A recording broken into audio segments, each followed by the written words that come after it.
नमस्कार। बात बोलेगी में आपका स्वागत है। मैं हूं मुकेश कुमार।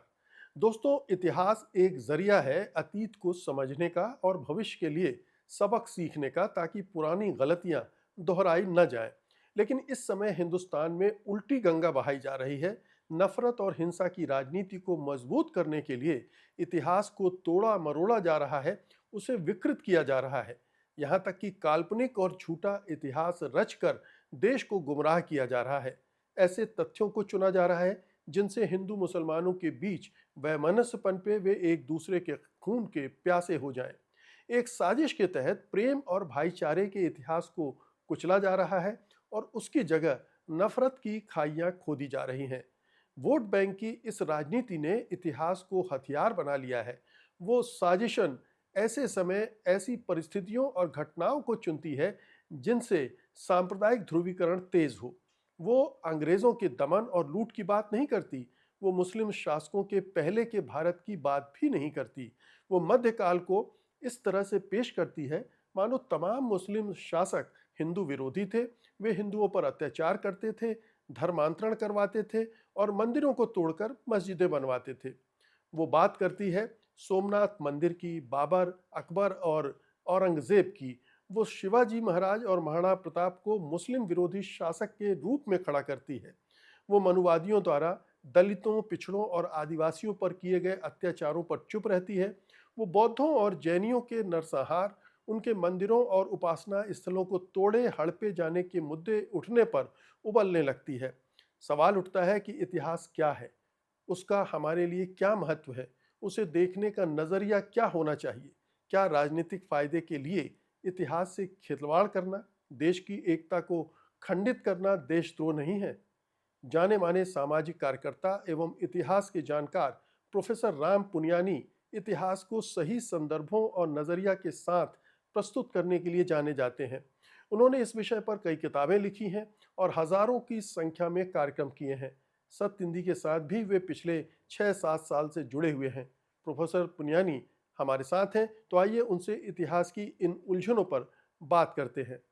बात बोलेगी में आपका स्वागत है प्रोफेसर पुनियानी। धन्यवाद मुकेश जी। चर्चा की शुरुआत में वहाँ से करना चाहूँगा, क्योंकि आप तो आईआईटी में प्रोफेसर थे, लंबे समय तक प्रोफेसर रहे जी। और आईआईटी में प्रोफेसर रहते हुए आपको इतिहास से लगाव कैसे हो गया? जी। आपने इतिहास में ऐसा क्या ढूंढना शुरू किया जो आपको लगा कि ज़रूरी है?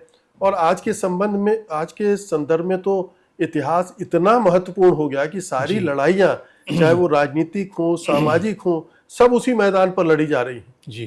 तो ये यात्रा कहाँ से शुरू हुई आपकी? जी मुकेश जी, मैं आपको बता दूं कि मेरी रुचि थोड़ा सामाजिक परिवर्तन में थी, मानव अधिकारों में थी। तो मैं आईआईटी में प्रोफेसर तो था, पर साथ ही साथ मैं इन मुद्दों पे बहुत रुचि लेता था। ख़ास तौर से ट्रेड यूनियन के मुद्दे, मज़दूरों के अधिकार, इनको मैं अध्ययन करता रहता था। और इसी के साथ साथ मुझे जो समझ आई, एक बात मैं इस निष्कर्ष पर पहुंचा कि सामाजिक परिवर्तन केवल सामाजिक आंदोलन से हो सकता है और ये केवल लोकतांत्रिक व्यवस्था में हो सकता है। ये दो मेरे निष्कर्ष खुद के बारे में आए। और इसी बीच फिर 6 दिसंबर 1992 को बाबरी मस्जिद का ध्वंस हुआ। उस रात मैं थोड़ा गहराई से सोचा कि पहले लगता था ये जो सांप्रदायिकता का मुद्दा है ये निकल जाएगा, जैसे समाज की प्रगति होगी, इसका कोई महत्व नहीं है, ये ऊपरी बात है, ये ऑटोमेटिक ख़त्म हो जाएगी। उस रात को मुझे लगा ये सांप्रदायिकता का मुद्दा केवल सांप्रदायिक हिंसा का नहीं है, इसके पीछे गहरी राजनीति है। और वो राजनीति है एक तरफ से लोकतंत्र को समाप्त करने की, दूसरी तरफ से समाज के कमज़ोर तबकों के अधिकारों को सप्रेस करने की, दबाने की।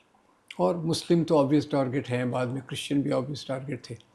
अब उस समय क्या होता था, मैं जब आईआईटी में काम करता था तो चारों तरफ परिवार में, समाज में, फैकल्टी में, स्टूडेंट्स में यही बात होती थी।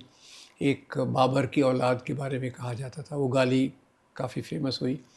और उसी के साथ साथ कि देखिए ये भगवान राम का मंदिर था, बाबर ने तोड़ा। और ऐसे कितने उदाहरण हैं देश में जहाँ मंदिरों को तोड़ा गया और मस्जिदें बनाई गई।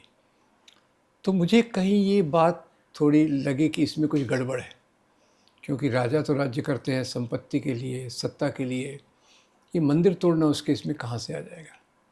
तो मैं थोड़ा इतिहास को गहरी तरीके से समझने की कोशिश करने लग गया, और उसी समय मेरे हाथ में मैंने कई पुस्तकें प्राप्त की इतिहास के बारे में। और ये एक किताब उस समय आई थी डॉक्टर एस गोपाल की संपादित एनाटॉमी ऑफ कन्फ्रंटेशन। उसमें उन्होंने बाबरी मस्जिद से संबंधित कई ऐसे थे जिन्होंने मेरी काफ़ी आँख खोली कि ये मुद्दा कुछ और ही है, और इसको जिस प्रकार से बनाया जा रहा है, कंस्ट्रक्ट किया जा रहा है, उसमें कोई सच्चाई नहीं है। तो मैंने कहा ये ऊपरी तरह से तो इसका मुकाबला हो नहीं सकता, तो थोड़ा इतिहास को गहराई से समझने की ज़रूरत है। तो फिर बाबर यानी जो हमारे महान साहित्य इतिहासकार हैं, रोमिला थॉपर से लेके तो हरबंस मुखिया, इरफान हबीब, बिपिन चंद्र, इन सब की किताबों को मैं अंडरलाइन करके पढ़ता था, नोट्स बना के पढ़ता था, जैसे मुझे परीक्षा में, क्योंकि मैं इसको एक आत्मसात करना चाहता था खुद के लिए। और फिर ये भी था कि उस समय लोगों से बातचीत होती थी तो लोगों को मैं समाधान पूर्वक जवाब नहीं दे पाता था कि ये ऐसा था। तो फिर जैसे जैसे मेरी स्टडी बढ़ती गई इसके मामले में, इतिहास के बारे में, और ज़्यादातर पहले तो मध्ययुगीन इतिहास आया, मध्ययुगीन इतिहास के बाद फिर आधुनिक भारत का इतिहास आया, और फिर प्राचीन भारत का, इस ऑर्डर में आया। ये एक सीक्वेंस नहीं था कि हिस्ट्री पढ़ना है तो ऐसे से ऐसा। लेकिन आपने बहुत सही जगह से बातचीत शुरू की। बाबरी मस्जिद का ध्वंस, राम मंदिर का आंदोलन, और उसने जो समाज के अंदर जो उथल पुथल मच रही थी जी, और जिस तरह से उसके राजनीतिक दोहन की कोशिशें हो रही थी, उसको बेनकाब कर दिया। जी, हिंदू मुस्लिम राजनीति वहाँ से आपको खुलकर दिखने लगी। पहले भी उसका बहुत सारे हमारे पास उदाहरण थे, लेकिन ये एक ऐसा मुद्दा था जिसने सब खोल कर रख दिया। और हम आज भी देख रहे हैं कि जो सियासत है वो हिंदू मुस्लिम की सियासत अब पूरे उसमें छा गई है, पूरे परिदृश्य पर छा गई है। तो इस पूरी सियासत को जो मुगल काल तक फैली हुई है, मुस्लिम शासकों के आने या कुछ लुटेरों को आने और फिर मुस्लिम शासकों के जाने तक, कभी बाबर, कभी हुमायूं, कभी अकबर, कभी औरंगजेब, इन सब के साथ जोड़कर पेश की जाती है और एक पूरा खलनायक खड़े किए जाते हैं समाज में, और उसके आधार पर फिर हिंदू मुसलमान की सियासत की जाती है। तो इनको आपने किस तरह से डिकोड किया, किस तरह से क्या क्या इस इतिहास में ढूंढकर कैसे उसको सिलेक्टिवली चुनना, उसको तोड़ना मरोड़ना, ये कैसे कैसे आपने होता हुआ देखा? अगर हम शुरुआत करते हैं तो सोमनाथ मंदिर से शुरू कर सकते हैं। जी। तो यही किया मैंने कि पहले तो मैंने सोचा कि जो मंदिर तोड़ने की बात होती है उसको थोड़ा गहराई से पढ़ें। तो उस समय जैसे मैंने आपको कहा कि कुछ ये लेखक थे, और उसमें ख़ास तौर से मेरे जो दोस्त और गुरु थे असगर अली इंजीनियर, उन्होंने कुछ फोकस करके लिखा था। उनके कुछ लेक्चर्स भी मैं सुनने जाता था। तो पहली बात तो यहीं से शुरू हुई, सोमनाथ मंदिर से, कि मैंने सोमनाथ मंदिर को ही चुना। और उसमें जो अलग अलग प्रकार के लेखन आए, उसमें पता चला कि महमूद गज़नवी जो खुद के बारे में दावा करता है कि मैं तो मूर्तियों को तोड़ने वाला हूँ, वो एक दावा था। वास्तव में तो वो था कि धन का लुटेरा था और उसके लिए उसने किया। ये भी मैंने उसमें देखा कि उसकी सेना में 12 सेनापतियों में से 5 सेनापति तो हिंदू थे। रास्ते में आते आते उस समय उस एरिया में उसने एक मस्जिद को भी तोड़ा मुल्तान में, और जब इधर आया तो आनंदपाल नाम के राजा ने उसकी मदद की, और जब यहाँ से 12 हाथियों पे अपनी संपत्ति लूट के ले गया, करीब जो 20,000 सोने की दीनारों के बराबर थी। तो ये सब पढ़ के मेरे चक्षु खुल गए कि क्योंकि सोमनाथ पे कन्हैयालाल माणिकलाल मुंशी की भी किताब थी सोमनाथ, जो बहुत ख़तरनाक तरीके से महमूद गज़नवी का चित्रण करती है। और बाद में जब अटल बिहारी वाजपेयी प्रधानमंत्री बने तो गए थे अफ़गानिस्तान, तो गज़नी भी देखने गए थे कि ऐसी कौन सी जगह है कि जिसने इतने ख़तरनाक राजा को जन्म दिया। तो मैंने कहा भाई ये गज़नी ख़तरनाक वगैरह, ये राजा से सभी ऐसे होते। फिर बाद में परतें खुलती गई, और उसी के साथ मुझे एक दूसरी बात पता चली कि 11वीं शताब्दी कश्मीर में जो राजा हर्षदेव थे, तो उन्होंने तो स्पेशल एक ऑफिसर अपॉइंट कर दिया था, देवोत पतन नायक। उसका काम ही यही था कि हर मंदिर में जाना, सोने चांदी की मूर्ति को उखाड़ के ले आना, तोड़ के ले आना। तो बात तो क्लियर हो गई कि मामला इसमें कुछ धर्म का मामला नहीं है और राजाओं को धर्म से कोई लेना देना नहीं होता। केवल अशोक को बाद में था, पर उसके सिवा किसी राजा को धर्म से उतना लेना देना नहीं होता।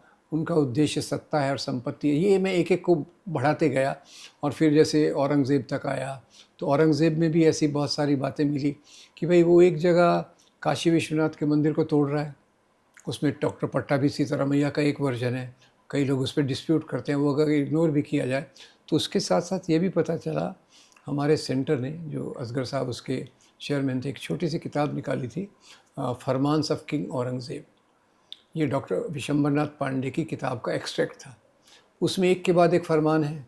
मैं आलमगीर औरंगज़ेब कृष्ण के मंदिर को सोने के आभूषण देता हूँ, इस मंदिर को मैं इतनी जागीर देता हूँ, इस मंदिर को मैं इतना धन देता हूँ। महाकाल का मंदिर औरंगज़ेब ने दान दिया, कामाख्या का मंदिर औरंगज़ेब ने दान दिया, चित्रकूट बालाजी का मंदिर औरंगज़ेब ने दान दिया। ऐसे कई विवरण मिले। तो चित्र तो स्पष्ट हो गया, राजा अच्छा भी होगा बुरा भी होगा, पर ये उसका मानदंड नहीं होता कि उसने संपत्ति को प्राप्त करने के लिए क्या किया, क्योंकि सभी राजाओं ने किया। कोई, जैसे हमारे महाराष्ट्र में छत्रपति शिवाजी महाराज का बहुत आदर होता है। अब छत्रपति शिवाजी महाराज की सेना सूरत गई और सूरत में उसने भयंकर लूटमार की। ये बाल सामंत की एक किताब में पढ़ने को मिला। तो ये जब चीज़ें स्पष्ट और होती काशी विश्वनाथ के मंदिर के तोड़ने की वजह भी कुछ दूसरी सामने आती है। वहाँ किस तरह से एक महारानी के साथ दुर्व्यवहार होता है और फिर उस पहुँचती है बात औरंगज़ेब तक। ये मैं अपने आप को बताने से रोक रहा था, क्योंकि डॉक्टर रविकांत ने यही बात कही थी तो उनको एक दिन की जेल हो गई थी इसलिए मैं अपने आप को रोक रहा था। खैर, आपने कहा तो बताऊं। तो डॉक्टर पट्टाभी सीतारामैया की एक किताब है, farmans of king Aurangzeb, sorry, feathers and stone.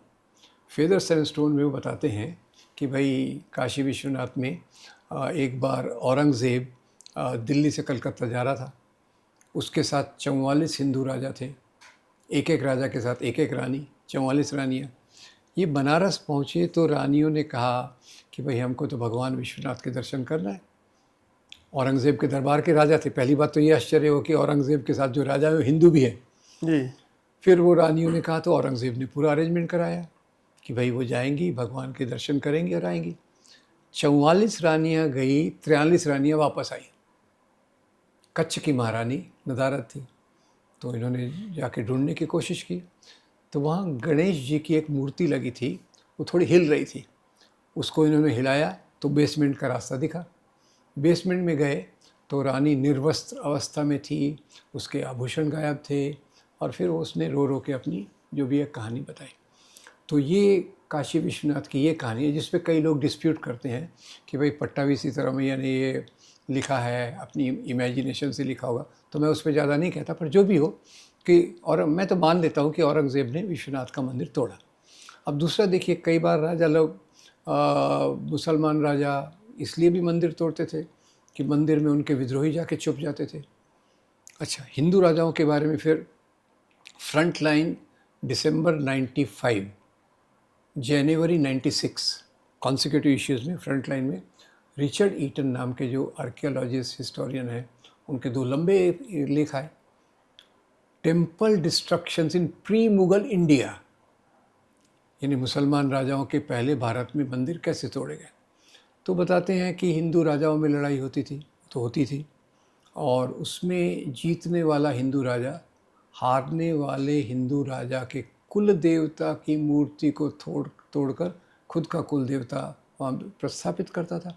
और ये उस समय ये भी एक कल्पना थी कि राजा के साथ ये मंदिर जुड़ा हुआ है, तो वो उनका राज्य जीत लिया तो भाई अब तो मैं यहाँ का राजा हूँ, तो मेरे साथ ये जुड़ा हुआ है। तो ये एक घटना आई। फिर एक और घटना, मैंने उसका संदर्भ मैं भूल गया हूँ, कि एक बार गोलकुंडा के नवाब तानाशाह ने औरंगज़ेब को 3 साल तक लगान नहीं दिया। लगान यानी ट्रिब्यूट, जो छोटा राजा पर टैक्स नहीं दिया। तो औरंगज़ेब ने उससे संदेश से पूछा, भाई क्या आपने 3 साल तक नहीं दिया, तो क्या बात है। तो तानाशाह बोलता है कि भाई हुजूर, मेरे राज्य में अकाल है, ड्राउट है, लोग मुझे लगान नहीं दे रहे, मैं आपको कहाँ से दूँ। तो औरंगज़ेब ने क्रॉस चेक करने के लिए अपने जासूस भेजे। पता चला कि तानाशाह ने अपनी सारी संपत्ति एक मस्जिद के नीचे छुपा के रखी है। वही किया उन्होंने, मस्जिद से वो तोड़ ताड़ के संपत्ति ले आए। तो ये सबसे ये चित्र तो क्लियर हो गया। और फिर एक और बात आई जो मैंने पहले, जिसको मैं अंडरलाइन नहीं करता था, अभी अंडरलाइन करना इसलिए चालू कर दिया कि धर्म के लिए जो तोड़े गए भारत में, वो केवल बुद्ध विहार थे। कई बुद्ध विहार भी थे और जैन मंदिर भी थे। जैन मंदिर भी थे। बुद्ध विहार और जैन मंदिर, इनको धर्म के कारण तोड़ा गया। क्यों? क्योंकि जब ब्राह्मणवाद का पतन हो गया, बौद्ध और जैन के आने के बाद पतन हो गया, तो उसके बाद जब वो वापस आए ब्राह्मणवादी, और जिसको डॉक्टर अंबेडकर क्रांति कहते हैं, ये ब्राह्मणों के आने को प्रतिक्रांति कहते हैं। बुद्ध धर्म का आना क्रांति और ब्राह्मणवाद का वापस आना प्रतिक्रांति। उस दौरान पुष्यमित्र शुंग हो, शशांक हो, मिहिर कुल हो, इन्होंने बौद्ध विहार भी तोड़े और इन्होंने तो इनाम भी रखा कि आप जो भी एक बुद्धिस्ट का सिर लेके आएंगे, आपको इतनी दिनारे इनाम में मिलेंगे।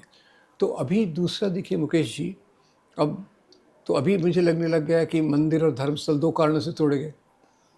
पहला जो हमारे सामने है वो सत्ता संपत्ति वाला है, और इसके पहले जो बौद्ध और जैन मंदिरों को तोड़ा गया वो मामला धर्म से जुड़ा हुआ था, धर्म की पहचान से जुड़ा हुआ था। तो वही बात सामने आई। जैसे अभी सोमनाथ की हम बात किए, सोमनाथ के पास जब वहाँ मोदी जी चीफ मिनिस्टर थे, एक इंक्वायरी कमेटी आर्कियोलॉजिकल सर्वे की थी, उसने सोमनाथ के मंदिर के नज़दीक खुदाई की और उसमें 3 मंजिला बौद्ध विहार मिला। ये एक नया चैप्टर आ गया। तो खैर इतिहास में बौद्ध विहार के ऊपर सोमनाथ मंदिर, अब ये इतना चीज़ें अगर हम देखें, और ये मुझे याद है कि जब राम मंदिर की बात हो रही थी तो वहाँ भी ये माना गया था कि वहाँ भी बौद्ध के अवशेष मिले हैं जी, बौद्ध विहार के, बौद्ध मंदिर के। और आज भी बहुत सारे ऐसे बौद्ध और जैन स्थल हैं जिनको लेकर विवाद है। बिल्कुल, बोध गया को लेकर विवाद है हिंदुओं और बौद्धों में। तो जी, ऐसे कई एक्चुअली इवन कई जो तथाकथित हिंदू लीडर थे, उन्होंने इस बात को बताया कि हमने इतने मंदिरों को हिंदू बना दिया है। ये जो जैसे भगवान जगन्नाथ का मंदिर है, ये भी कोई शुरू में हिंदू मंदिर नहीं था। ऐसे कई जगहों को हिंदू बना दिया। और ये मेरे ख्याल से दयानंद सरस्वती जी अपने इसमें लिखते हैं कि कितना हमको ऐसी सब चीज़ें हुई हैं। तो ये एक मुझे मुद्दा लगा कि मुद्दा तो बिल्कुल फालतू है, आज के समय में उसको कोई रेलेवेंस नहीं है। और जैसा जवाहरलाल नेहरू कहते थे, पूजा का स्थान, हमारे पूजा के स्थान क्या होना चाहिए? सिंचाई के साधन, यूनिवर्सिटीज़, रिसर्च, पब्लिक सेक्टर, उत्पादन, नौकरियों को जहाँ मिलती हैं, ये और ये मुद्दे को लेकर बैठे तो फिर सवाल ये उठता है कि ऐसा पेरिफेरल मुद्दे को केंद्र में कैसे लाया जा सका। तो यहाँ एक और एक्सपेरिमेंट दिखता है। एक्सपेरिमेंट ये दिखता है कि मंदिर धर्म से जुड़े हैं, धर्म भावनाओं से जुड़े हैं। तो आप एक समाज की भावनाओं को अगर उद्वेलित करना चाहते हैं, सामने लाना चाहते हैं, तो ये बहुत अच्छा मुद्दा मिल गया। और लगातार उस दौरान में जो तथाकथित, इसको आंदोलन कहना तो मेरे ख्याल से आंदोलन की ये शर्मनाक बात होगी, ये प्रकार का जो चला इनका, उससे कई हिंदुओं की भावनाएं आहत हो गई। अब जैसे मैं अपना बचपन याद करता हूँ, आज मैं 80 साल का हूँ, 10-12 साल या 70 साल पहले मैं अपने दादाजी के साथ हरिद्वार भी गया, इलाहाबाद भी गया, पर उन्होंने कभी नहीं कहा कि अयोध्या जाना है।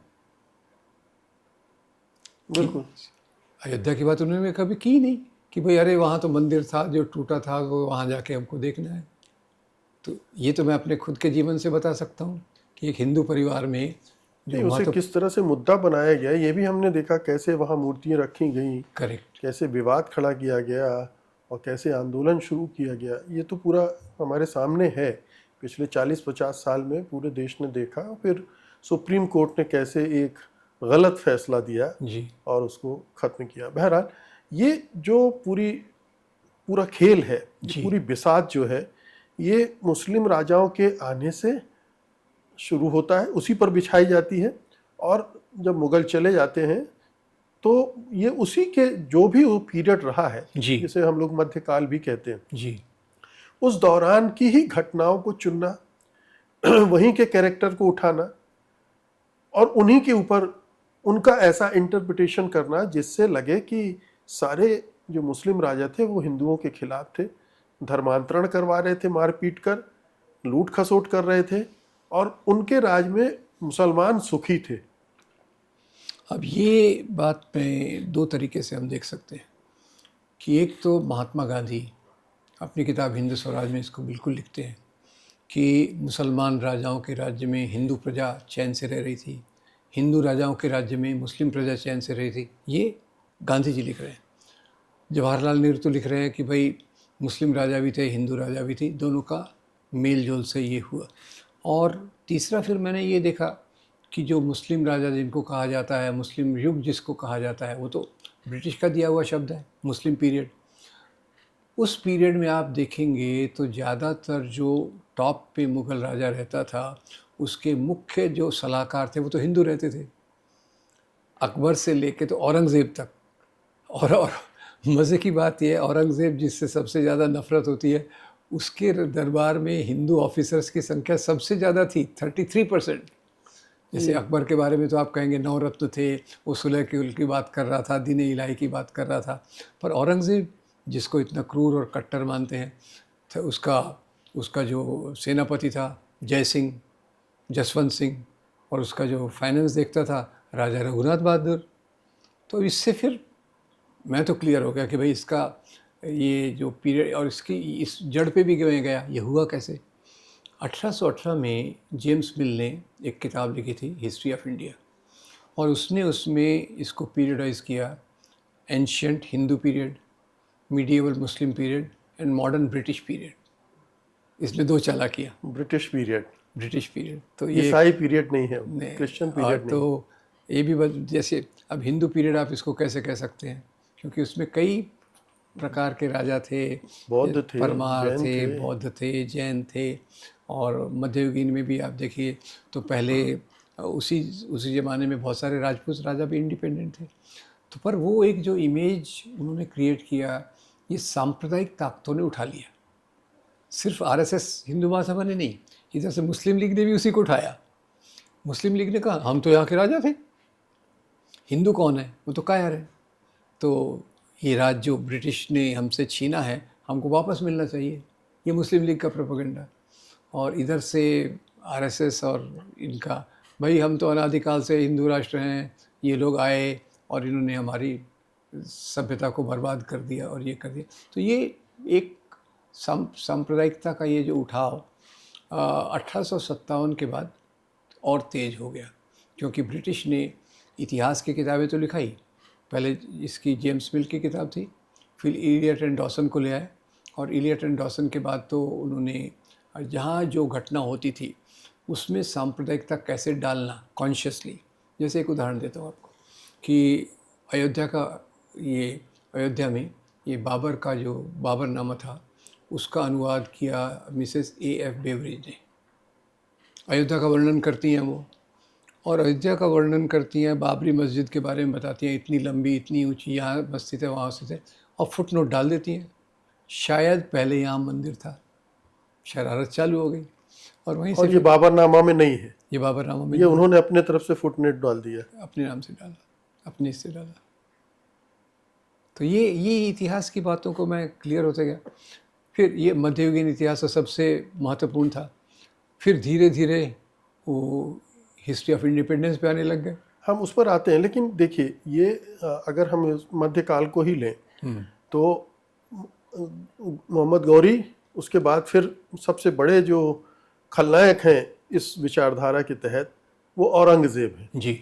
औरंगज़ेब के बारे में आपने कुछ बातें बताई कि वो तो मंदिरों को भी दान देता था, और वो निजी जीवन में भले ही कट्टर हो, अपनी टोपी सिलकर ही अपने और कुरान लिख के कैलीग्राफी के जरिए अपना गुजारा कर रहा था। लेकिन क्या उसके राज में सचमुच में मुसलमानों पर अत्याचार हुए, जजिया लगाया गया, ये सब हुआ? देखिए औरंगज़ेब के राज में जो जजिया लगाया गया, जजिया को हम समझ लें, अब औरंगज़ेब ने 50 साल तक राज किया। अपने राज के 20 साल पहले जो थे उसमें उसने कोई टैक्स नहीं लगाया। यानी जजिया टैक्स नहीं लगाया। फिर उसकी इच्छा क्या थी, दक्षिण में एक्सपांड करने की। वो एक ही राजा था जो पूरा दक्षिण में आखिर तक गया, तो उसका खजाना खाली होने लग गया। तो उसने टैक्स के लिए एक जजिया कर हिंदुओं पे लगाया। अब जजिया कर को लोग बदनाम तो करते हैं, पर मैं भी उसको समर्थन नहीं करता, पर एक थोड़ा उसका क्लैरिटी देख लें। लोग कहते हैं जजिया इसलिए लगाया कि जजिया टैक्स से बचने के लिए हिंदू मुसलमान बन जाएगा। पर देखिए, मुसलमान जक़ात देता है 2.5% और जजिया है 1.25%। और एक उसमें इस्लामिक कल्पना है कि एक मुसलमान राजा के राज्य में जो गैर मुसलमान प्रजा है उसकी सुरक्षा की जिम्मेदारी राज्य पे है और मिलिट्री सर्विस उसके लिए ऑब्लिगेटरी नहीं है। उसके बदले में राज्य उससे जजिया टैक्स लेता है। तो बाकी तो आप देखिए कि औरंगज़ेब का पीरियड था, वो उत्पादन के लिए एक बहुत अच्छा पीरियड था। जो हमारा दुनिया की 1/4 जीडीपी उस समय भारत की 26% भारत की थी, और जब वो अंग्रेज़ छोड़ के गए तो आ गया 4% पे। तो यानी देखिए कि उस समय ट्रेड, ये जीडीपी ऐसे तो आती नहीं है, ट्रेड, प्रोडक्शन और जो सब दस्तकारी चलती थी, हमारे यहाँ के कपड़े और दूसरी चीज़ें, ये उसका परिणाम था। तो और ये जजिया भी ब्राह्मणों पर नहीं लगाया गया था। ब्राह्मणों पे नहीं लगाया गया, स्त्रियों पे नहीं लगाया गया। जी। तो ये जो औरंगजेब की जो छवि गढ़ी गई है, ये क्यों गढ़ी गई है? जी क्यों इसमें कुछ तो जैसा आपने खुलासा कर दिया कि ये झूठ गढ़े गए उसको बदनाम करने के लिए और उसको खलनायक बनाकर कि ये इसी तरह से सारे हिंदुओं के साथ मुस्लिम राजा करते आए, जी। एक को पकड़कर। क्या और भी मुस्लिम राजाओं के ऐसे उदाहरण मिलते हैं? कहीं मंदिर तोड़ा हो, कहीं परेशान किया हो, कहीं जजिया लगाया हो? अकबर ने तो जजिया नहीं लगाया उसने और निकाल किसी दिया था। राजा ने नहीं लगाया, बादशाह ने नहीं लगाया। जी देखिए, मुग़ल बादशाहों में भी 2-3 ने जजिया को माफ़ किया था, ख़ासतौर से अकबर और एक और ने माफ़ किया था, बाकी जजिया चलता था। और वो टैक्सेशन का एक तरीका था, जैसे इधर ज़कात चलता है तो उधर जजिया चलता है। अब जहाँ तक इसका सवाल है, अगर आप विस्तार में जाके देखें तो हिंदू राजाओं का प्रशासन, उसमें मुसलमान है, मुसलमान राजाओं के प्रशासन में हिंदू हैं। तो धर्म के आधार पे और कोई एक जजिया कहीं कहीं आपको मिलेगा। उसके अलावा कि जानबूझ के मंदिर को तोड़ना या ये करना, ये आपको सामान्य तौर से मिलेगा कि अब किसी राजा की सेना जा रही है, हिंदू राजा की सेना जा रही है, तो रास्ते में मंदिर है, मंदिर में संपत्ति है, तो उसको छोड़ेंगे नहीं, क्योंकि एक मंदिर ही ऐसी जगह थी जिसमें संपत्ति रहती थी, क्योंकि भावना के कारण लोग वहाँ दान देते हैं और ये करते हैं। पर बाकी मुसलमान राजाओं का भी यही था।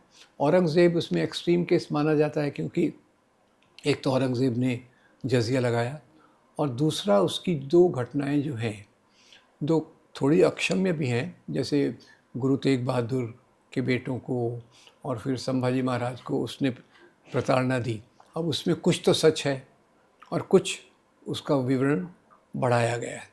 जैसे संभाजी महाराज का मैं आपको बताता हूँ कि संभाजी महाराज, अभी महाराष्ट्र में छावा फिल्म आई थी और उसने नफ़रत के लेवल को 3 गुना कर दिया। पर संभाजी महाराज की कहानी ऐसी है कि संभाजी महाराज 2 बार औरंगज़ेब के लिए काम कर चुके थे। उनको जब हमला करना था आदिल शाह बीजापुर पे, तो संभाजी उसके साथ थे। नंबर 2 कि संभाजी का जो बेटा था, मैं उसका नाम भूल रहा हूँ, वो बेटा औरंगज़ेब के साथ पला 17 साल के लिए। जी। और जब वो वहाँ औरंगज़ेब की मृत्यु के बाद ये वहाँ से निकला, तो उसने पहला काम किया, औरंगज़ेब की कब्र पे जाके उसने आदर प्रकट किया। तीसरा, संभाजी को जो पकड़ के लाया उसका नाम था उदयभान राठौड़, जो औरंगज़ेब का सेनापति था। जी। तो इसमें पर एक है कि जो अंग्रेज़ी में कहते हैं सेलेक्टिव हिस्टोरियोग्राफी, यानी आप चुन चुन के कुछ बातों को ले लीजिए, बाकी बातों को छोड़ दीजिए, तो एक चित्र यूनिफॉर्म बन जाता है कि इसने मंदिर तोड़े। अच्छा, धर्मांतरण कैसे किया उसने, औरंगज़ेब ने? तो सरल बात है कि वो एक संभाजी महाराज का उदाहरण ले लेते हैं कि उसने संभाजी को कहा कि तुम धर्मांतरण कर लोगे तो मैं माफ़ कर दूंगा। उस समय कोई भी हारे हुए राजा को माफ़ी देने का एक पैटर्न था कि वो राजा माफ़ी मांगने के साथ साथ इस राजा को खुश करे, या तो उसके धर्म में परिवर्तित हो जाए या उसकी और कोई शर्त को मान ले। तो औरंगज़ेब ने ये शर्त संभाजी पे लगाई, संभाजी ने इस शर्त को नामंजूर कर दिया, ठीक है। पर क्या इससे प्रजा में धर्मांतरण हुआ क्या? नहीं, क्या बड़े पैमाने पर किसी धर्मांतरण की कोई मिसाल मिलती है हिस्ट्री में बिल्कुल कि मुसलमानों ने तलवार के जोर पर धर्मांतरण करवाया हो? ये बिल्कुल संभव ही नहीं है, क्योंकि मुसलमान राजा जब आते थे तो राज्य करने के लिए तो उनको सब लोग चाहिए रहते थे, और धर्मांतरण करना राजा का उद्देश्य कभी भी नहीं रहता था। एक राजा का उद्देश्य था, सम्राट अशोक, और उन्होंने जो किया वो प्यार से किया, मूल्यों को बता के किया। बाकी किसी राजा का उद्देश्य नहीं था धर्मांतरण करना। जो इस्लाम भारत में फैला, स्वामी विवेकानंद क्या कहते हैं अपनी संकलित रचनाओं में बताते हैं कि इस्लाम जो भारत में आया वो यहाँ के दलितों के लिए एक उद्धार के साधन के रूप में आया।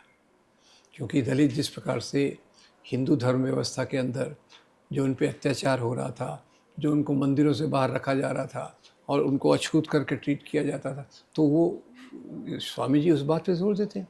एक्चुअली स्वामी जी को जिस प्रकार से बताते हैं वो हमारी गलती है कि हमने उनके सकारात्मक पक्षों को नहीं बताया। उनके सकारात्मक पक्ष में स्वामी जी जाति व्यवस्था के बहुत खिलाफ हैं, और वो जाति व्यवस्था के बारे में कहते हैं कि ये मुख्य कारण था यहाँ के लोगों का इस्लाम को कबूल करने का। और उसके पहले हमारे मलाबार तट पर देखिए, अरब व्यापारी आते थे व्यापार के लिए, मेल जोल, और वहाँ से इस्लाम के फैलने की शुरुआत हुई। ये बताइए कि अकबर के बारे में तो कोई नकारात्मक बात दिखती नहीं है, इसके बावजूद अकबर को भी वो स्वीकार नहीं करते हैं। अकबर द ग्रेट कह दो तो उनको परेशानी होने लगती है। तो अकबर में को क्यों वो खलनायक देखिए, साबित करते हैं? अकबर के बारे में अभी एक मुझे एंकर ने पूछा था कि उसने चित्तौड़ जीतने के बाद 20,000 लोगों को मरवा डाला। अब सवाल ये है कि ये घटना सच हो भी सकती है, कितने मरवाए इसका कोई रिकॉर्ड है नहीं। पर मैं ये पूछना चाहता हूँ कि कौन सा राजा है जो लोगों को नहीं मरवाता था। मजाक के तौर में ये भी कहता हूँ कि राजा, हर एक राजा के आप चित्र बनाते हो उसके हाथ में तलवार रहती है। वो सब्ज़ी काटने के लिए नहीं रहती, वो लोगों को मारने के लिए रहती है। तो कोई भी राजा जाएगा अपने दुश्मन के क्षेत्र में, जहाँ उसको रुकावट मिलेगी वहाँ वो हत्याएं करवाएगा। उसमें तो कोई बड़ी बात है नहीं। तो अकबर का उन्होंने अभी वो चित्तौड़ वाला पकड़ लिया है।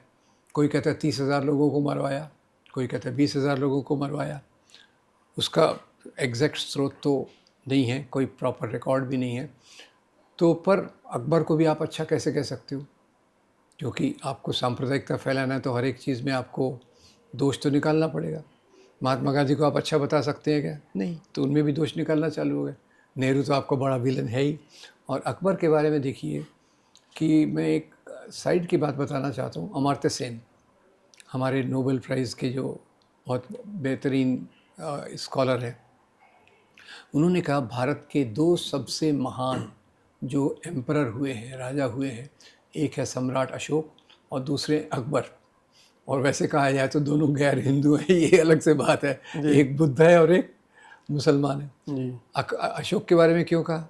क्योंकि अशोक के बुद्ध बनने के बाद उन्होंने जो धर्म की नीति अपनाई उसमें आजीविका, ब्राह्मणवाद, जैन और दूसरे जो भी लोग थे सबको बराबर का स्थान दिया। और उसने तो ये शिलालेखों पे लिखवा दिया कि बुद्ध धर्म मेरा है, पर ये सबको मानना ज़रूरी नहीं है, आप अपने हिसाब से चलिए, ये केवल कुछ सिद्धांतों को लेके चलिए।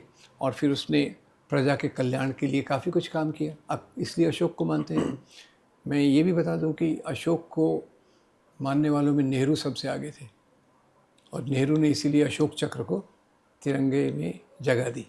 और दूसरे अकबर के बारे में तो उनका तो ऐसा पढ़ा मैंने कि वो इसके प्रशासन के काम से फारिग होते थे तो संतों से बात करते थे। क्रिश्चियन मिशनरीज उस समय आए उनके दरबार में, उनसे चर्चा करते थे, और आखिर में जो भी उनका निष्कर्ष हो, उन्होंने दीन इलाही बनाया जो चला नहीं। पर उनका यही था कि सबके लिए बराबर का ये।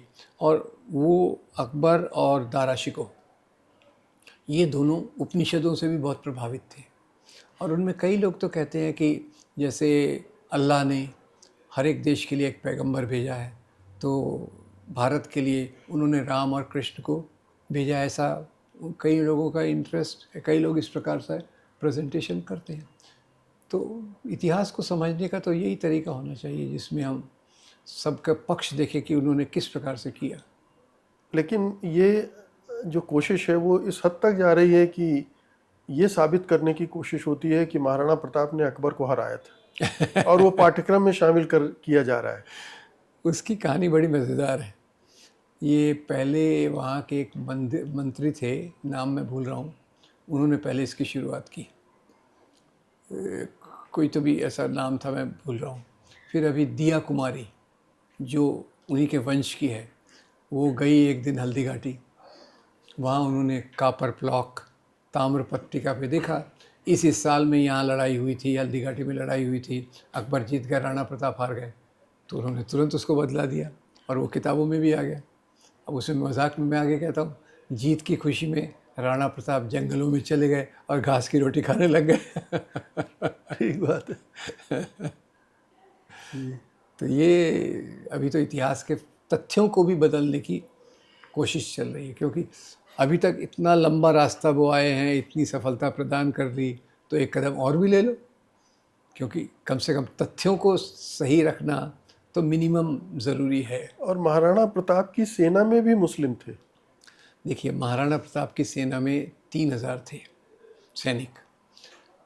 2 प्रमुख सेनापति थे, एक राम सिंह और एक हकीम खान सूर। राम सिंह के अंडर में थे 2000 राजपूत सैनिक और हकीम खान सूर के अंडर में थे 1000 पठान सैनिक, क्योंकि पठानों और मुग़लों का भी संघर्ष था, इसलिए वो इनका साथ दे रहे थे। तो राणा प्रताप की सेना में तो ये भी है, 1000 पठान सैनिक हैं, उसको तो लोग भूल जाते हैं।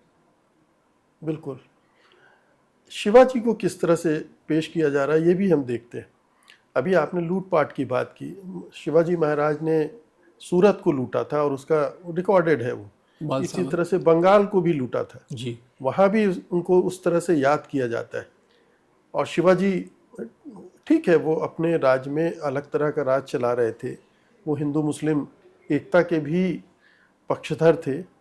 उनको कैसे, वो क्या थे और कैसे प्रस्तुत किया जा रहा है, और इसमें ब्राह्मणवाद का भी एक एंगल बहुत बड़ा है उनके राज्याभिषेक से जुड़ा। शिवाजी के 2 एंगल्स महत्वपूर्ण हैं। एक जो ब्राह्मणवाद उसको प्रस्तुत करता है, एक जो उसको मुस्लिम विरोधी राजा के रूप में प्रस्तुत करता है, तीसरा जो उनको ये लोक कल्याणकारी राजा के रूप में देखता है। तो शिवाजी महाराज का पहली बात तो ये थी कि उनको ये गो ब्राह्मण प्रतिपालक राजा के रूप में बताया जाता है ब्राह्मणों द्वारा। और सच्चाई ये है कि वो क्षत्रिय नहीं थे।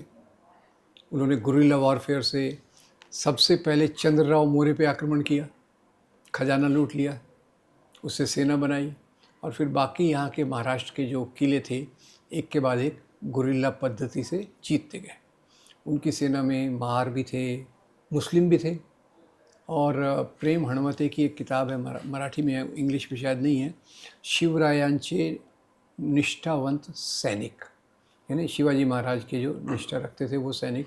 उसमें 12 सेनापतियों का नाम है। और मज़े की बात यह है, एक बार मैं सांगली गया था तो उस दिन शिव जयंती थी, तो वो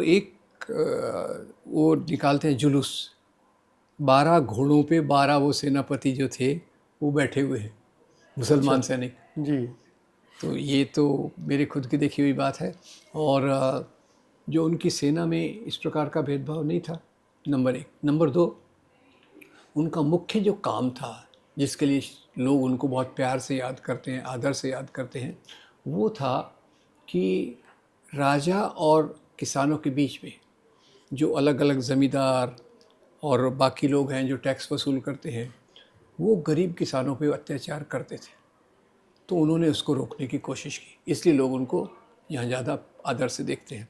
दूसरा, उन्होंने क्या किया, खुद की सेना को कहा आप एक जगह से दूसरी जगह जा रहे हैं, रास्ते में आपको कुछ लेना है, ज़रूरत है, तो फ्री में मत लीजिए, उसको मार्केट दाम देखकर लीजिए। किसान की फसल खड़ी है, उसको नुकसान नहीं होना चाहिए। तो ये उनके दो महत्वपूर्ण बिंदु हैं। अब ये महत्वपूर्ण बिंदुओं के साथ फिर ब्राह्मणों ने जोड़ दिया कि भाई वो तो महान थे क्योंकि वो गाय की रक्षा करते थे, ब्राह्मणों का ये करते थे, आदर करते थे। ये बिल्कुल उसमें कुछ नहीं है। और दूसरा, जैसे शिवाजी महाराज के बारे में सबसे बेहतर विवरण ज्योतिराव फुले ने दिया। ज्योतिराव फुले ने जब उनको देखा तो उन्होंने देखा कि भाई शिवाजी महाराज ने दलितों के लिए, दूसरों के लिए अपनी सेना में स्थान रखा, आदर से उनके लिए स्थान रखा। तो ज्योतिराव फुले ने तो उन पे एक पोवाड़ा, मराठी में जो एक लोकगीत रहता है उसको पोवाड़ा कहते हैं, उनके ऑनर में पोवाड़ा लिखा। और शिवाजी महाराज के बारे में उन्होंने उनकी कब्र को भी ढूंढने की कोशिश की। अच्छा, शिवाजी महाराज के किले में ही, रायगढ़ में, एक जगह भगवान जगदीश्वर का मंदिर है, उसी के पड़ोस में एक मस्जिद है। तो ये एक मज़े की बात है।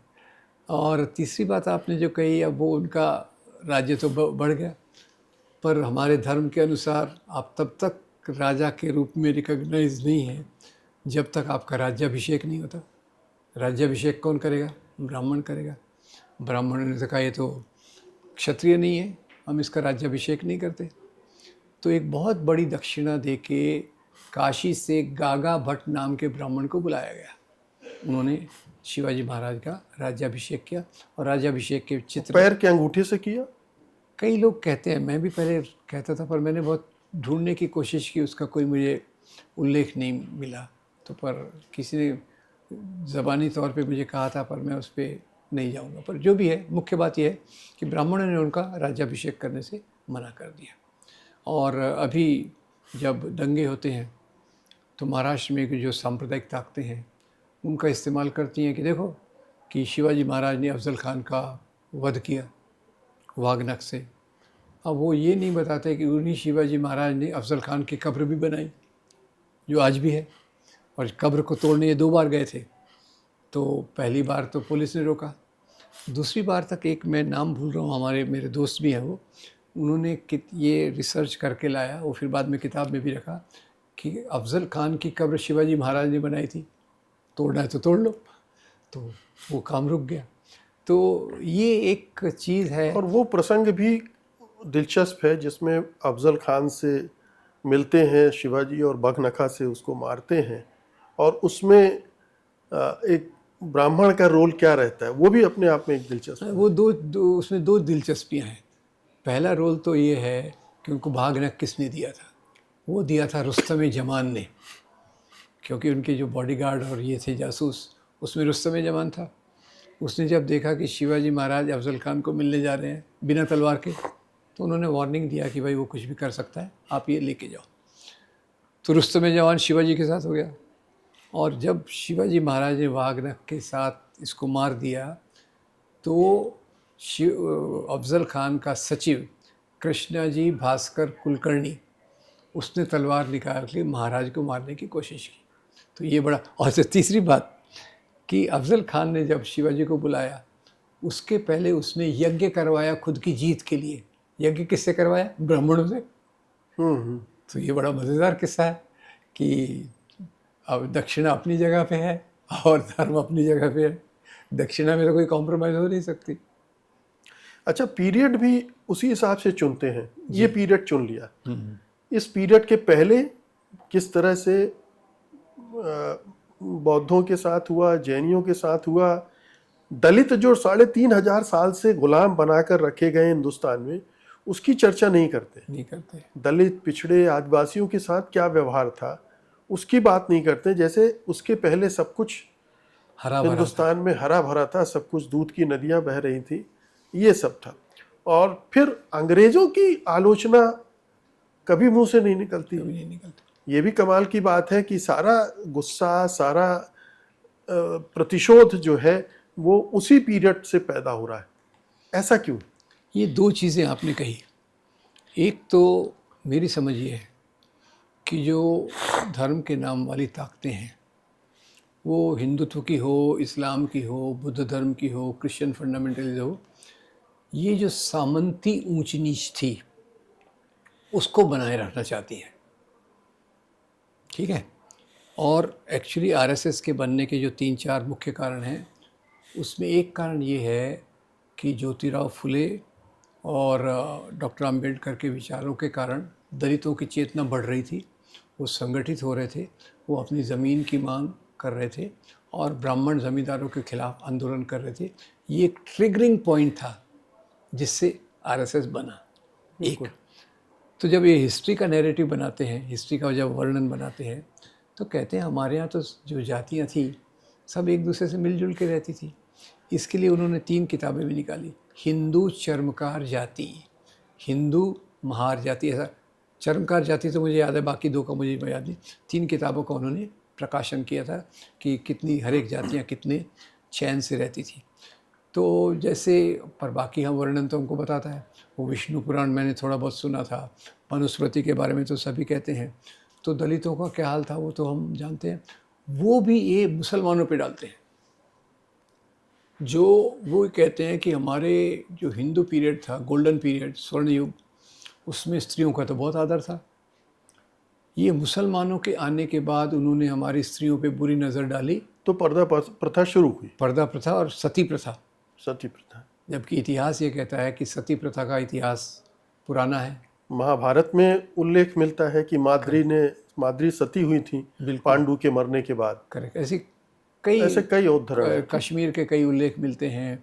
और वो है। और फिर जातियों के बारे में भी कहा जाता है कि भाई हमारे यहाँ जातियों का इतना छुआछूत कुछ नहीं था, ये मुसलमान आए और उन्होंने इनको कन्वर्ट करने की कोशिश की, ये जंगलों में भाग गए तो उनका जाति नीचे गिर गई। ये वीपी सिंघल ही थे ना, जो वीएचपी के मुखिया थे, तो उनका ये ऐसा प्रकार अशोक सिंघल थे, अशोक सिंघल जी। तो ये लोग वर्णन ऐसे बनाते हैं। और खूबी इनकी ये है कि ये इनको फैलाने में काफ़ी असरदार रहते हैं। शाखाओं में कानाफूसी, ट्रेनिंग प्रोग्राम्स, और अभी तो खैर उनके पास क्या नहीं है। और साधु संत भी इनकी जेब में हैं, तो उन पर भरोसा करता है हिंदू समाज। तो जब उनके मुख से बात आती है तो वो और उनको विश्वसनीय लगती है। तर्क और तथ्य से तो हिंदू समाज परे है। हमारा पूरा जो धार्मिक सोच है वो मिथकों पर आधारित है। Correct. और मिथ तो काल्पनिक है, झूठ है। ये इस दिशा में कोई ट्रेनिंग नहीं हुई हमारे यहाँ। मैं 2 कारण देखता हूँ मुकेश जी। ऐसा हुआ है कि भारत में जो लोकतांत्रिकरण, सेकुलराइजेशन की जो प्रक्रिया है वो आधे बीच में रह गई है।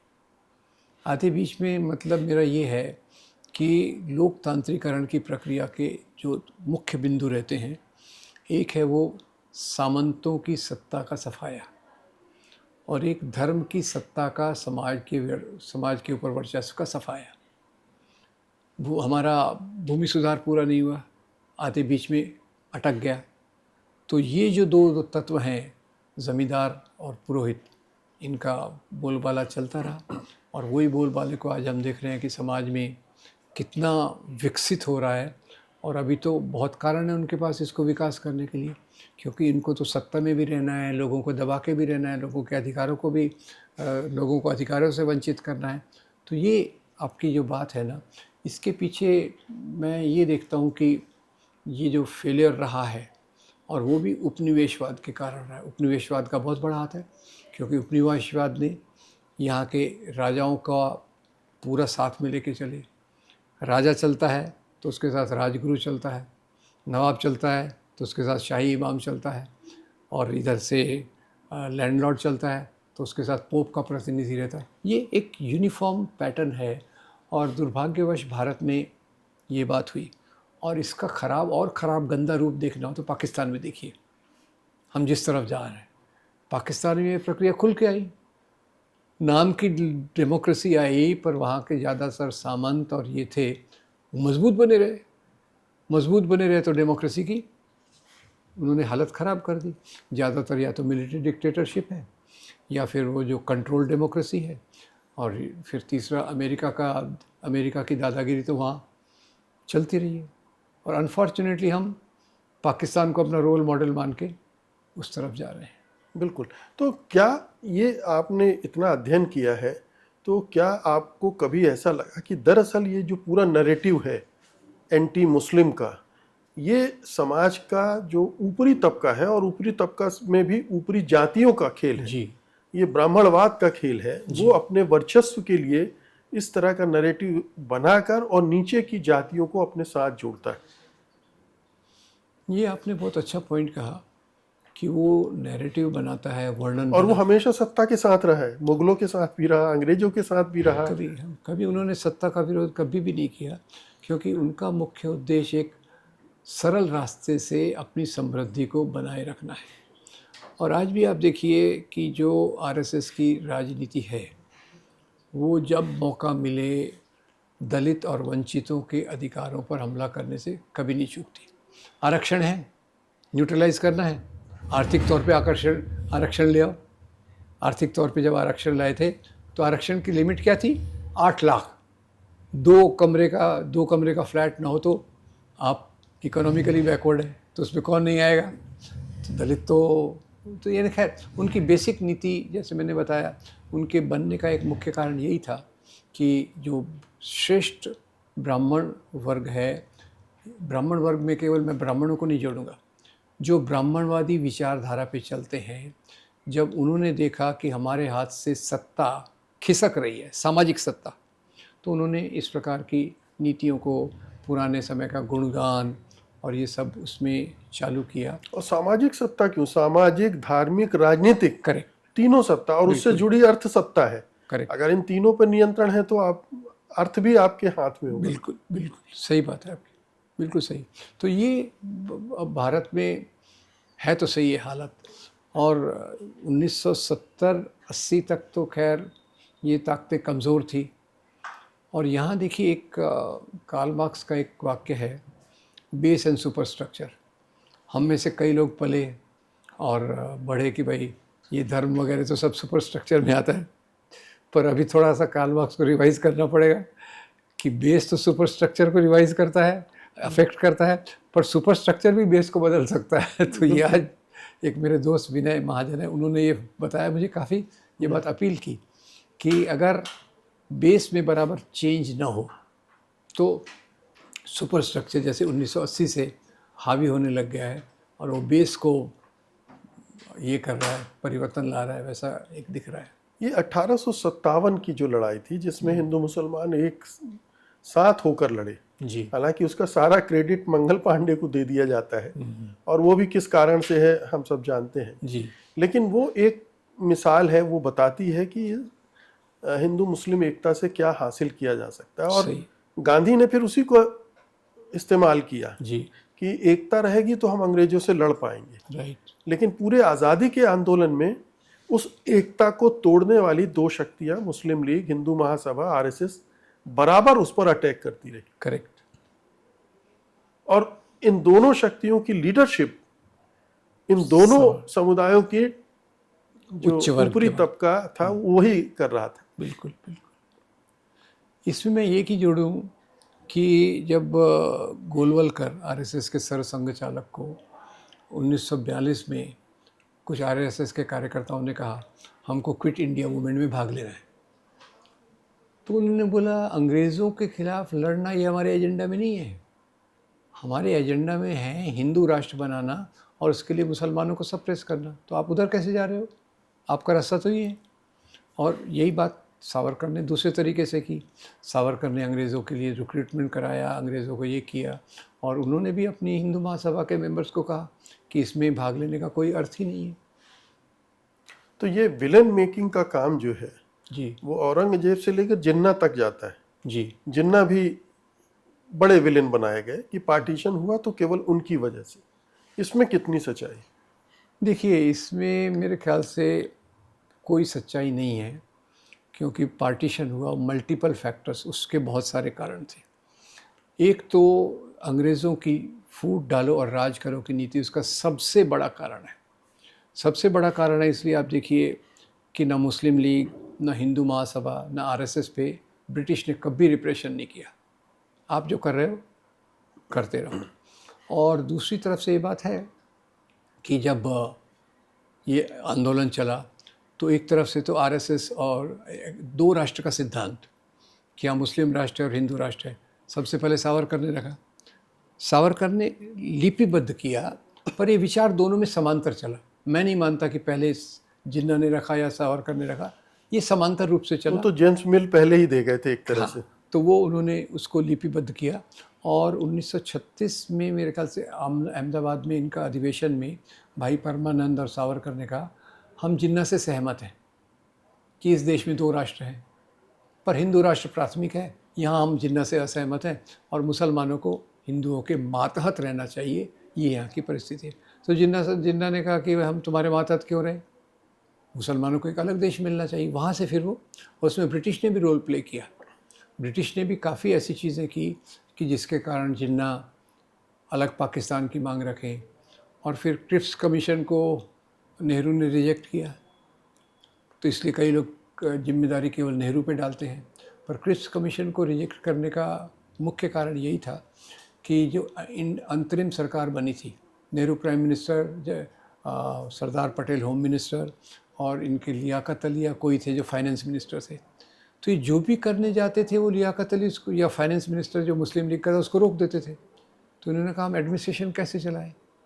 अच्छा, और दूसरा 1936 के चुनाव के बाद मुस्लिम लीग हार गई, और मुस्लिम लीग हार गई, कांग्रेस जीत गई, तो जिन्ना ने ऑफ़र किया नेहरू को कि हम भी सरकार में आके आपके साथ आते हैं, तो नेहरू उनको रिजेक्ट कर देते हैं। क्यों? कोई पर्सनल दुश्मनी नहीं थी। नेहरू ने कहा हमें सरकार में आके यहाँ लैंड रिफॉर्म करना है, और आपके पास जो पूरे हैं वो सब ज़मींदार हैं, वो हमको करने नहीं देंगे, तो आप दूर में ही रहो, नमस्ते कर ये है, मिठाई विठाई भेजो, हम खा लेंगे। ये लेकिन हिंदू महासभा ने मुस्लिम लीग के साथ सरकारें बनाई 3 जगह, बंगाल में, सिंध में, नॉर्थ वेस्ट फ्रंटियर प्रोविंस में। यानी कांग्रेस ने जब इस्तीफ़ा दिया ब्रिटिश सरकार के ख़िलाफ़ कि भाई आप भारत को इस युद्ध में जोड़ रहे हो बिना हमसे पूछे, कांग्रेस मिनिस्ट्रीज ने इस्तीफ़ा दे दिया, तो इन्होंने, मुस्लिम लीग ने सेलिब्रेट किया डे ऑफ डिलीवरेंस, और हिंदू महासभा ने उनके साथ मिलके 3 प्रांतों में सरकार ही नहीं बनाई। सिंध में जब ये प्रस्ताव पास हुआ पार्टीशन का, तो हिंदू महासभा वहाँ बैठी थी चुपचाप, तो ये तो उनका हाल है। और श्यामा प्रसाद मुखर्जी तो मंत्रिमंडल में थे, बंगाल के उप मुख्यमंत्री थे, वो उप मुख्यमंत्री थे। उप मुख्यमंत्री थे, और उन्होंने ब्रिटिश सरकार को पत्र लिखा, क्विट इंडिया मूवमेंट से आप बंगाल के बारे में निश्चिंत रहिए, हमको मालूम है इन लोगों को कैसे संभालना, और आप भी इसको सपोर्ट मत कीजिए, इसको हम दबा सकते हैं। अब मैं थोड़ा इस पर आता हूँ। कोई बोलता है ये वामपंथी इतिहास है, कोई बोलता है ये कांग्रेसी इतिहास है, कोई हिंदू इतिहास, कोई मुस्लिम इतिहास। इतिहास के अलग अलग ब्रांड होंगे। जो आम आदमी है वो कंफ्यूज्ड है, जी, वो किस इतिहास को माने, कौन सा इतिहास तथ्यपरक है, तर्कों पर खड़ा है, किसके पास प्रमाण है। जो भी इतिहास जी, को जी, जी, जी। सही इतिहास के रूप में प्रस्तुत करने वाली बात है, वो कैसे वो माने। उसे तो व्हाट्सएप पर मिल रहा है, व्हाट्सएप के ज्ञान से वो अपना ज्ञान बढ़ा रहा है। अब ये देखिए, इस सवाल तो कठिन है। अब वामपंथी इतिहास क्या होता है कि जो इतिहास को शोषक और शोषित के रूप में देखता है। तो वामपंथी का एक बात सही है कि उन्होंने अंग्रेज़ों को शोषक के रूप में देखा, भारत को शोषित के रूप में देखा, और दूसरा हिंदू इतिहास, मुसलमान इतिहास में तो सरल बात है कि मुसलमानों की श्रेष्ठता सिद्ध करने वाला मुस्लिम इतिहास हो गया, हिंदुओं की श्रेष्ठता सिद्ध करने वाला हिंदू इतिहास हो गया। इतिहास को सोचने का एक, अगर हम आम लोगों में प्रचारित कर सकें कि नंबर 1, आप घटना के पूरे पहलुओं को देखिए। आप सिर्फ ये मत देखिए कि महमूद गजनवी ने मंदिर तोड़ा, उसके साथ उसकी सेना में हिंदू भी थे, वो संपत्ति भी लूट के ले गया, हिंदू राजाओं ने भी उसकी मदद की, उसने मस्जिद भी तोड़ी। तो एक तो आप जब पूरा फैक्ट देखते हैं तो आधे मिसकंसेप्शंस दूर होता है। आज जो इतिहास को लोकप्रिय बनाया गया है वो शाखाओं से शुरू होके, तो फिर अब कितनी चीज़ें ऐड हो गई 2003 के बाद। मीडिया है, फिल्में हैं, सब टेलीविज़न, अभी तो फिल्मों ने भी अपना ऐड, फिल्म जगत जो इतना प्रोग्रेसिव माना जाता था अब तो वो भी गर्त में चला गया जा रहा है। तो ये इसके जवाब में सबसे बड़ा काम कई बार मुझे लगता था कि एक आंदोलन के रूप में सही बातों को लोगों तक पहुंचाना। अब मैं सोचता हूँ वो सच कहीं हो नहीं रहा। वो ऐसा है कि प्रगतिशील आंदोलन ने जो भी अब स्त्री अधिकार पे काम करते हैं, किसानों के अधिकार पे काम करते हैं, मज़दूरों के अधिकार पे, बच्चों के अधिकार पे, हर एक संगठन ने अपने क्षेत्रों में एक पीस सेंटर या जागरूकता केंद्र, आपका ऑफिस भी है, पर 15 दिन में एक बार, हफ्ते में एक बार आप लोगों के साथ बैठ के गपशप करते हैं प्यार मोहब्बत के वातावरण में, और उनको 2-4 वीडियो जो बहुत कन्विंसिंग हो, 2-4 फिल्में, जैसे आनंद पटवर्धन की फिल्में हैं और हमारे दूसरे राकेश शर्मा की फिल्में, ऐसी फिल्में भी बहुत बेहतरीन फिल्में भी हैं। मुकेश जी, मुझे इस बात का बहुत अच्छा लगता है, हमारे पास मटेरियल की कमी नहीं है। बिल्कुल। समस्या क्या है, ये मटेरियल को आम लोगों तक पहुंचाने के तरीके में हम असफल रहे हैं। तो एक मैं ऐसा कल्पना करता हूँ कि अगर सभी संगठन जो लोकतंत्र में विश्वास रखते हैं, और ये भी बात है कि जो भी मानवाधिकार संगठन है वो लोकतंत्र के बगैर चल नहीं सकते, आपकी बात, तो लोकतंत्र को बचाना हर एक संगठन का प्राथमिक उद्देश्य होना चाहिए। तो आप औरतों के लिए संघर्ष कर रहे हैं, वेरी गुड, पर साथ में एक ऐसा भी हो कि जहाँ सांप्रदायिकता के खिलाफ समाज की सच्ची बातों को, सच्चे इतिहास को कन्विंसिंग तरीके से बताने के बहुत बहुत सारे साधन हैं। तो मैं कह रहा था मुकेश जी कि एक तो ये जागरूकता केंद्र, जिसमें हम सही बातों को फिल्मों के माध्यम से, चर्चा के माध्यम से, छोटे लीफलेट्स के माध्यम से पहुंचाएं, और दूसरा एक संविधान को हमारी ढाल बनाना ज़रूरी है, क्योंकि आज जो मुख्य हमला है वो संविधान पे है, और संविधान को ढाल बनाने का मतलब केवल पब्लिक मीटिंग लेकर चले गए उससे नहीं होगा। जो मैं कभी कभी गांधी जी के आंदोलन से कंपेयर करता हूँ, तो उनकी बात क्या थी, वो दिल को छू जाती थी। आप मुट्ठी भर नमक उठा रहे हैं, पर उसके साथ करोड़ों लोगों तक संकेत जा रहा है कि ये मेरा मुद्दा है। फिर आप जो भी काम करते हैं उसमें सत्य दिखता है, अहिंसा दिखता है, अंग्रेज़ों के खिलाफ का। हमारे पास अभी, वो तो हम अंग्रेज़ों के खिलाफ लड़ रहे थे साथ, अभी उन चीज़ों को बचाने के लिए प्रोएक्टिव काम करने की ज़रूरत है, जो नहीं हुआ। उसमें हम सब शामिल हैं, हम सब जिम्मेदार हैं। तो अभी मैं जो बात कह रहा था, पता चला मुझे कि पूना में एक ग्रुप है, संविधान जागृति अभियान, और वो उसके तरीके वो नए नए निकाल रहा है कि जो लोक संगीत है, लोक नाट्य है, उसके आधार पे लोगों को जागरूक करना, संविधान के मूल्यों को देकर। फिर जैसे दिन आता है, संविधान 26 जनवरी आया, 26 जनवरी को जैसे उन्होंने एक कार्यक्रम किया था, मुझे बहुत छू गया। 26 जनवरी की तैयारी में वो स्कूल गए, टीचर से बात की कि अपने को संविधान की बातें लोगों तक पहुंचाना है। आधे से ज़्यादा टीचर सहमत हो गए। विद्यार्थियों से बात की कि संविधान का जन्मदिन मनाने के लिए कौन कौन तैयार है। जन्मदिन 26 जनवरी, बर्थडे हो गए। बर्थडे पर ये लीफलेट हम बांटेंगे लोगों के घर घर जाके कि संविधान ने स्त्रियों को ये अधिकार दिया है, संविधान ने हिंदू मुस्लिम एकता के बारे में ये कहा है, संविधान ने बच्चों के अधिकार। तो ऐसा एक उनसे चर्चा करके उन्होंने करीब 1 लाख पैम्फलेट बांटे। आप घर घर जाके थोड़ी सी शक्कर दो, भाई बर्थडे है तो कुछ मीठा खाइए, और मीठे के साथ आप ये लीफलेट पढ़िए, और सिर्फ पढ़ के रुक मत जाइए, बाकी और 10 लोगों को जाके बताइए। तो ऐसे नए नए इनोवेशन, जिसमें एक इतिहास को भी समझाने के लिए इस तरह के तरीके ढूंढने पड़ेंगे। जैसे हम लोग बात करते हैं मीडिया लिटरेसी की, ये हिस्ट्री लिटरेसी जैसी चीज़ होनी चाहिए कि आप हिस्ट्री को कैसे, सही हिस्ट्री को कैसे पहचानें, कौन आपको इन्फॉर्मेशन दे रहा है, क्यों दे रहा है, क्या उसमें उसका कोई इंटरेस्ट है, पॉलिटिकल इंटरेस्ट है या कोई दूसरा इंटरेस्ट है। ये समझ पैदा हो तो शायद इतिहास के अंदर आप घुस जाएं, और अलग अलग ब्रांड के छोड़ दीजिए। आप एक सच्चा इतिहास ढूंढने की अगर आप में जिज्ञासा है तो आप ढूंढ सकते हैं। बिल्कुल, आप एक स्रोत पर निर्भर मत कीजिए कि व्हाट्सएप पर आया है, ये मैंने देखा था और मान लिया। उसके काउंटर पॉइंट्स हैं, जब तक वो नहीं देखेंगे तब तक नहीं समझेंगे। मैं आपसे पूरा सहमत हूँ। जैसे फॉर एग्जांपल अभी शिव जयंती आएगी, शिवाजी जयंती पे आप एक छोटा लीफलेट निकालिए कि भाई शिवाजी महाराज की सेना में ये मुस्लिम सेनापति थे, शिवाजी महाराज के रायगढ़ में मस्जिद है, शिवाजी महाराज ने बनवाई। अफजल खान की उसने हत्या की, पर अफजल खान की कब्र भी बनवाई। औरंगज़ेब की तरफ से शिवाजी से जो लड़ने आए थे वो राजा जय सिंह थे। तो ऐसा अगर लीफलेट, आज शिव जयंती है, मुंह मीठा कीजिए, ये कीजिए, उसके साथ ये लीफलेट दे दीजिए। और जो आप कह रहे हैं उस प्रकार का एक हमको प्रसार का साधन और मजबूत करना पड़ेगा। हम वही मार खा रहे हैं कि सब चीज़ों की शुरुआत हमारे विचारों से होती है, और लोग दंगे भी क्या इसलिए कर आपको आपको नहीं लग रहा कि इस समय बहुत सारे लोगों के दिमाग बंद हो गए, नफरत से इतने भर गए हैं, वो कोई दूसरा पॉइंट ऑफ व्यू सुनने के लिए तैयार ही नहीं। जी।